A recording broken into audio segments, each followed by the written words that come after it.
Good day everyone, I am Natalie Kate Gallner and today I am going to talk about Lesson 2, Scheduling. But first, what is schedule? According to Cambridge Dictionary, schedule is a list of planned activities or things to be done showing the times or dates when they are intended to happen or be done. So, kaila ba mo unsay schedule? So, scheduling for infants and toddlers, preschoolers, and other children have different components to be focused by the caretakers. Components of the early childhood schedule. So, most early childhood programs contain some fairly standard elements. How these components are arranged and how time is allocated for them that reflects the schools as well as the teacher's philosophy and goals. So, naa day components ang schedule. So, let's find out kung unsa ni siya ang mga components sa schedule. There are 8 standard components of the early childhood program schedule. Let's start with activity time. It is the largest block of time each day that should be reserved for activities from which the children can select. So, in this activity time, there are self-selected learning activities like arts and crafts, build blocks, storytelling, and puzzles. We also have free play, which the children have freedom to play whatever they want. And playtime, usually the caretaker will handle or facilitate the play and the learning center time. So, large group activities. Most programs include one or more time when all the children and teachers gather together. Large group activities are also called as circle, story time, group, and meeting time. Next is small group activities. This activity which 5 or 6 children work with one teacher for a short period, generally 10 to 15 minutes. Outdoor activity. A large time block for outdoor play should be part of the daily schedule. Some adults think that outdoor play is merely as a time for children to expend excess energy and for teachers to take a rest. It becomes natural to allocate at least 45 minutes to this time block. Clean up. It is wise to schedule 10 to 15 minutes, particularly after activity times, for children and teachers to participate in putting the classroom back into order. Makatabang sad ni na makakatunog bata mo clean up sa iyang mga toys puhon inigna siya sa iyang balay. Meals. Sharing food provides unique opportunity for socialization. In 3-hour program, usually includes snack time around halfway point of the day. 15 to 20 minutes for snack time and 20 to 30 minutes for lunch. Next is nap or rest. In full-day programs, children should have time for sleep or rest during the middle of the day, usually sometime after, though not immediately following lunch. Allocates 1 to 2 hours for this time. So, importante dyan yung nap or rest, especially sa mga infants and toddlers. Lastly, transitions. Activities between activities are important also. Example from group play to bathroom to time or clean up time to putting on coats for outdoor play. So, if ever dili nimo siya ma-plan out diri sa transitions kay magkagubot jud ang imo schedule. So, mas maayo jud na planuhan nimo tarong ang components nimo sa imo schedule. Next, let's go to scheduling for infants and toddlers. So, in the infant and toddler program, the schedule made is initially set by the needs of the children and gradually shifts toward a more uniform schedule as the children get older. An infant and toddler program has to revolve around the child's eating, walking, sleeping, and elimination patterns. So, meaning ang elimination patterns kala ining malibang ang bata or ang ilahang bathroom time.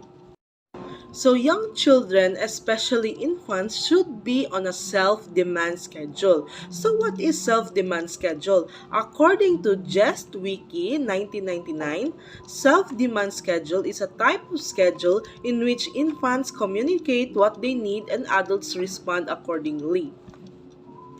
If the caregiver has a schedule that is a dependable pattern for the day progresses, it provides the toddler security and lessens struggles between adults and children. Example, as they get older, children begin to eat at times more consistent with adult, sleep primarily at night with 2 time spans, then 1 time span for sleep, and regulate their elimination schedule. So at the end of the toddler years, children are ready to enter in a more uniform schedule that applies to the entire group. So here is an example schedule for infants and toddlers. So the children arrival of infants and toddlers have the same agenda except sa toddler kay naa sila potty training. So in the mid-morning, kay same agenda gihapon for both, but there is nap for some infants while the toddler kay naay snack time. So in the late morning kay same ra gyapon silang agenda, but then sa mid-afternoon ang uban infants kay matug and some kay feeding time, sa toddlers kay snack time na nila. So in the late afternoon kay padong ni sila for departure time ang mga bata. Then mo ni siya ang agenda sa schedule sa late afternoon. Now, let's talk about scheduling for school-age children. Scheduling for primary children will vary according to the type of program they're in. So, sa gawas manggod, paapilon manggod sila ang mga bata o mga childcare center, before and after school program, o kalang pong mga 2.5 hour preschool or 3 hour preschool. Beyond their experiences in kindergarten and the early grades, many children are in some kind of arrangement before school, after school, on holidays, during the summer, or during specific blocks of time in their school follows an alternative calendar. Scheduling for this group needs to take their unique characteristics, experiences, and abilities into consideration. So, I don't know if naa po diri sa Philippines, no, pero sa gawas manggod ang parents para ma-meet jud ang mga needs sa bata, especially in learning and gaining skills and to develop their well-being manggod sa para sila mga bata kay paapilon jud hasta pud ng mga summer na activities na para jud sa bata para ma-well develop pud sila. Variety of activity choices from which children are free to select should be available. These include opportunities for physical activities, socialization, and creative expression. Take note that breakfast in the morning and snack in the afternoon should also be available for children who are hungry. So, ang mga bata na moapil og mga before and after school program, mga childcare centers, and one-half preschool and such, kay importante po na available na snacks or breakfast sa mga bata. Kay, especially kay need man na nila po large time blocks when children can engage in activities alone, with a friend, or with a group to support the children's development of sense of initiative, independence, and competence. So, importante kay ni siya basta like I said before na ining mo appeal sila mga programs kay maka-help ni sa bata og develop silang skills and sa ilang self of initiative, independence, and competence. So here is a sample of schedule for school-age children sa usa ka child center. So makita ang mga components sa schedule, the group time, transition, outdoor and indoor activities, and etc. So naadyo diri no asa sa pag-arrival sa bata with free breakfast and kanang mga quiet activities niya. Ang mga needs jud sa bata ma-met no. So ila jud gikuan hantod sa mahuman jud ang schedule nila. So naapod tay sample sa before and after school program. So, makita diri ang time, 6 o'clock to 8:30 a.m. Arrival sa mga bata. Then, hantod 8:30 kay ila i-prepare ang bata for school. Like, tagaan nila og self-directed activities, outdoor play, and weather permitting. Then, inig 8:30 kay ang bata kay prepare nila padung sa school. So, after sa school sa bata, arrival na sad na siya ang after program sa schedule. Muna siyang arrival na snack available until 4:15 na sila mga outdoor play with organized games available. Then, na group meeting, discussion. Then, mga abot sa 4:30 to 6 o'clock p.m. kay mga self-directed indoor activities, projects, dubs, activity centers, pagtabang nila sa homework sa bata sa school, and so on hantod sa departure na po na makauli ang bata. Now, let's talk about types of schedule, examples of schedule, and flexibility schedule. So, types of schedule. The schedules of an infant program, a 2.5 hour preschool, a child care center, and a before and after school program will differ and must be designed to meet the unique needs of the children and the teacher. So, ang types of schedules kay according po na siya sa bata. So, mag-consider po sila sa mga needs sa bata. So, ila jud well planned out ang types of schedule. Each child are different and they have different needs to be met that their respective childhood programs have to meet. So, ang types of schedules magdepend po siya sa unsa po ilang gi-focus sa type na bata. So, na lain-lain sa infant, lain sa preschool, sa mga toddlers, ug magdepend po siya sa kuan sa school ug sa belief sa teachers. But more importantly, sa bata ug iyahang needs. Complementary to the schedule provided for the children has to be a schedule that provides the following: rest, rejuvenation, and planning time for the adults. So, take the example of two children to illustrate how the program must meet children's needs. So, naibata ang pangalan kay si Chanak. He attends a 3-hour morning preschool program because his parents want him to have an enriching social and learning experience. So, he gets up around 7 o'clock a.m., eats breakfast with his parents before his father leaves for work, and he plays for an hour or so before his mother takes him to school at a nearby recreation center. At lunchtime, his mother picks him up and he has lunch with her sister Belen, after which he reads or plays with his mother while Belen takes a nap. So after dinner, Dad reads the children a story and they go to bed at 8 o'clock. So, naapoy laing bata. Ang pangalan kay si Putot. Yan ipuyo siya kuyog sa iyang single mother and 2 older sisters. So, she has been in a child care since she was 6 weeks old. She gets up at 6:30 a.m. and they are out of the house by 7:15 a.m. with or without time for breakfast. She spends the day at the child care center about 7:45 a.m. to 5:30 p.m. in the evening. After picking up her sisters, the family stops at a grocery store, sometimes McDonald's, gets home by about 6:30 p.m., eats dinner, watches some TV, and goes to bed. Clearly, the two children have very different needs that their respective early childhood programs have to meet. It concludes correctly that a daily schedule can be arranged in numerous ways. Examples of schedules. So there are 4 examples of schedules that consider many variables. Any schedule you devise must meet the unique characteristics of your group and children, your philosophy, and your program. So, naay before and after school program schedule. Next, kay half-day schedule sa mga 3 to 4-year-old na mga bata. And as you can see, sa half-day, di maabtan og hapon. And bisag dili siya full day, kay naay same components siya sa naa sa schedule, but lesser allocated time siya for each agenda.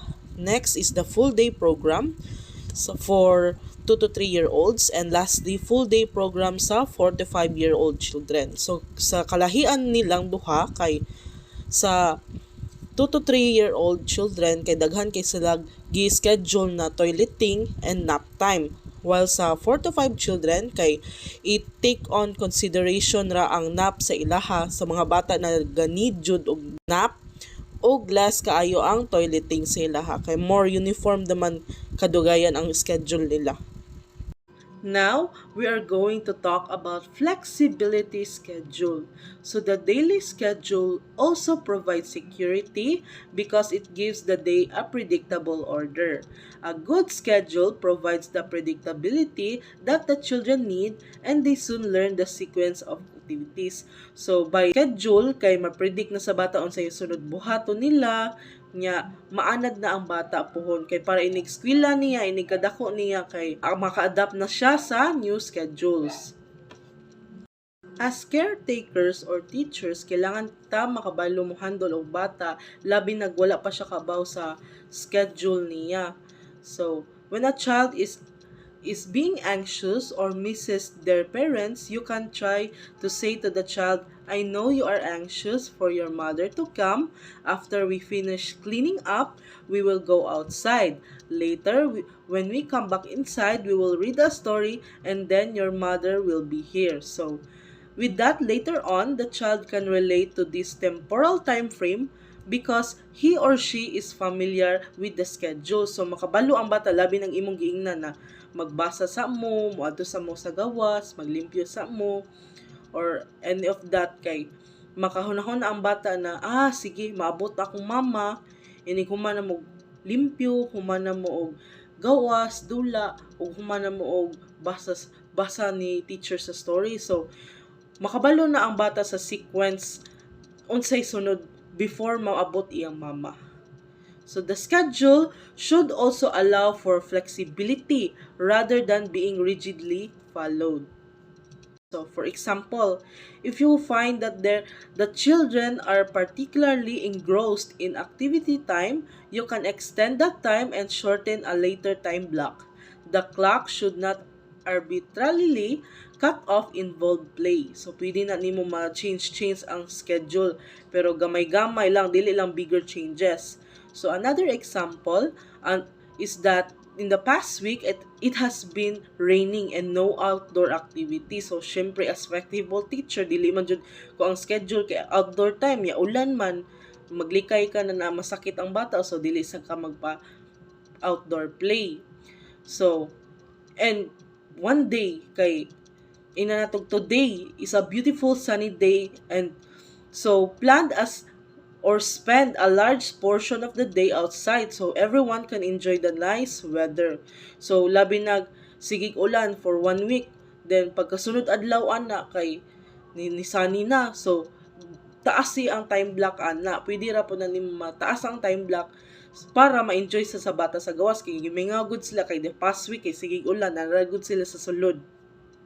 So, last example, if the children are restless and uninterested in your group activity, shorten the time rather than allowing a negative situation to develop. So for example, sa imong schedule kay 30 minutes kalang reading aloud story. Pero ang imong na story na pilian ninyo or ang kanang pong time kay murag wala jud ang na interested ang bata sa imong topic or sa inyong gibuhat ana na activity sa inyong pagbasa-basa sa story, bisag giunsa na lang nimo pili og laing story dili gihapon.